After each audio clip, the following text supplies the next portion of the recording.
Chers entrepreneurs, chers travailleurs indépendants handicapés, bienvenue. Nous allons vous présenter un extrait de l'atelier réalisé le 13 janvier 2022. Dans cette vidéo, Olivier Arnaud-Blanchard, directeur général et cofondateur de l'inclusion, présente le dispositif d'incitation financière. L'atelier a été réalisé dans le cadre de la nouvelle saison de T-Learning avec le soutien de la Fondation Malakoff Humanis Handicap et du préfet des Hauts-de-Seine. Bon visionnage! L'attestation de déductibilité, évidemment, le point de départ, c'est l'incitation financière des entreprises au recours à la sous-traitance handicap, qu'on appelait précédemment le secteur du travail protégé adapté, qui est un terme qui n'incluait pas vraiment les travailleurs indépendants handicapés, donc on a choisi d'en utiliser un autre. Donc c'est un mécanisme pour les TIH qui date seulement de la loi Macron avec le décret d'application de janvier 2016, qui a bientôt 6 ans donc, laquelle loi a été modifiée en 2020. Et donc aujourd'hui, cette incitation, elle concerne les travailleurs indépendants handicapés, donc tout travailleur qui a une reconnaissance administrative du handicap, plus un statut de travailleur indépendant. Vous pouvez trouver plus de détails sur ce statut sur le site internet, sur le blog de l'inclusion, sur l'inclusion.fr, donc n'hésitez pas à aller regarder. La nouveauté en 2020, c'est que les travailleurs en portage salarial bénéficient de ce même dispositif. Mais ça, vous allez comprendre comment et pourquoi. C'est un dispositif qui concerne également les entreprises adaptées et les ESAT. Le mécanisme de cette contribution financière et de l'incitation, on va le décrire en quelques étapes. En France, toute entreprise ou toute organisation de plus de 20 salariés, que ce soit une entreprise, une administration ou une association, par exemple, elle est soumise à l'obligation d'emploi de travailleurs handicapés, la fameuse OETH. Pour les organisations qui respectent cette obligation d'emploi à 100% et qui ont donc plus de 6% de leurs ETP qui sont en situation de handicap, il n'y a pas de contribution handicap à payer.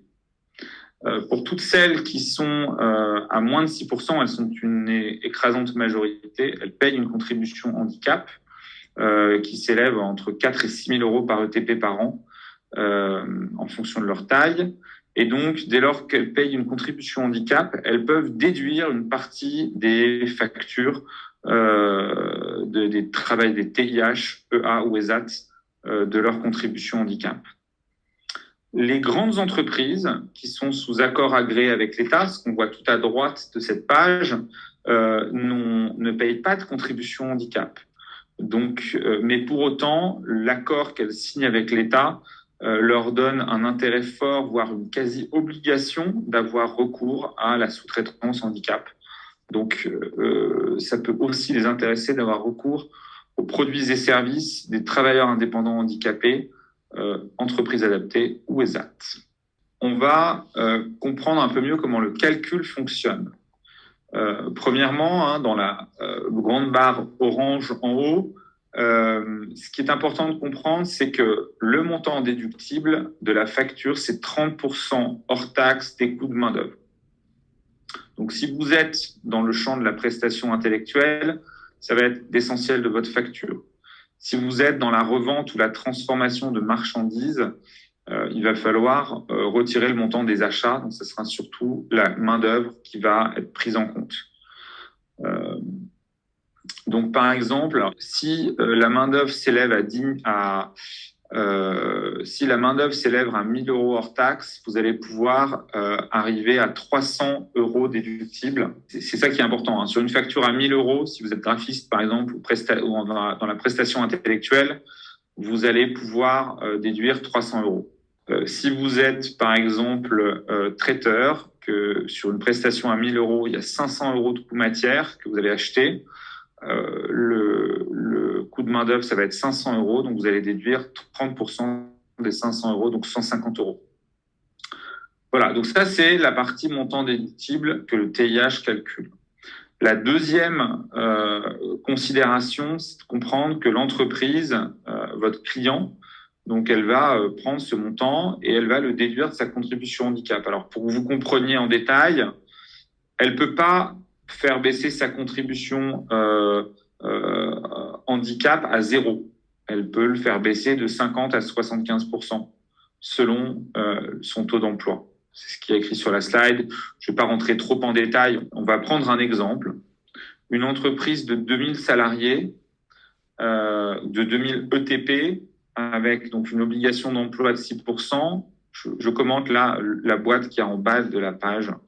Une entreprise de 2000 ETP avec une OETH de 6% a donc une obligation d'emploi de 120 salariés à temps plein en situation de handicap. Admettons qu'elle soit à la moitié à la moyenne de son obligation, ou de son taux. En moyenne, les entreprises privées sont environ à 3,5% sur les 6. Donc là, ça ferait 70 travailleurs handicapés. Il leur en manque donc 50 pour aller à 120. Et donc, elle aura une contribution handicap annuelle à payer de 300 000 euros, un peu plus de 300 000 euros. Ça, c'est ce qu'on obtient par le calcul des 50 TH manquants fois 6 000 euros par an. C'est un peu plus de 6 000 euros. En achetant 100 000 euros de prestations intellectuelles, elles peuvent réduire leur contribution de 30 000 euros, puisque 30% de 100 000, ça fait 30 000. Donc, on voit que sur une contribution de 300 000 euros, elles peuvent la faire réduire de plusieurs dizaines de milliers d'euros. Si elles vont jusqu'au bout, elles pourraient déduire jusqu'à 225 000 euros si elles consommaient encore plus de prestations intellectuelles de travailleurs indépendants handicapés, par exemple. Voilà pour ce qui se passe un peu les deux mécanismes du calcul. Donc, dans les étapes administratives, il y en a deux. Une côté TIH et l'autre côté entreprise. Donc, côté TIH, le TIH fournit à ses clients un certificat de coût de main-d'œuvre qui doit reprendre le cumul des prestations de l'année. Donc là, ce qu'il va falloir faire début 2022 maintenant, là, c'est le cumul de toutes les prestations de l'année 2021. Il faut les transmettre avant le 31 janvier et il faut les transmettre à raison de un certificat par client. Donc, si vous avez réalisé plusieurs prestations pour un même client, pour autant, c'est un seul certificat.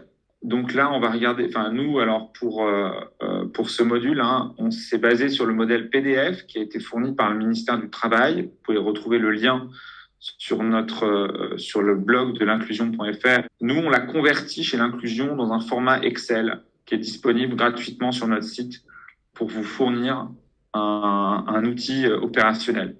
Parce que vous vous doutez bien que le modèle PDF du ministère du Travail, il est parfaitement juste, mais c'est moins ergonomique qu'un document Excel, c'est moins pratique. Donc voilà, première étape, les TIH remplissent leur certificat de coût de main-d'œuvre.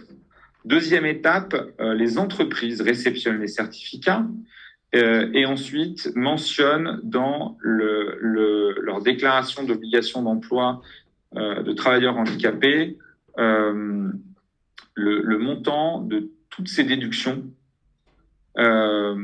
Et c'est fait a priori dans la DSN, donc dans la déclaration sociale nominative de février de l'année suivant la prestation. Donc celle de février, il la remplissait en mars. Bon, ça on vous le partage pour information, mais vous, travailleurs indépendants handicapés, EA ou ESAT, pour vous c'est moins. Voilà, ce sera pas à vous de le faire a priori. Pour aller plus loin, et notamment pour télécharger le modèle d'attestation de coût de main-d'œuvre, nous vous invitons à aller sur le blog de l'Inclusion, accessible par notre site www.linclusion.fr.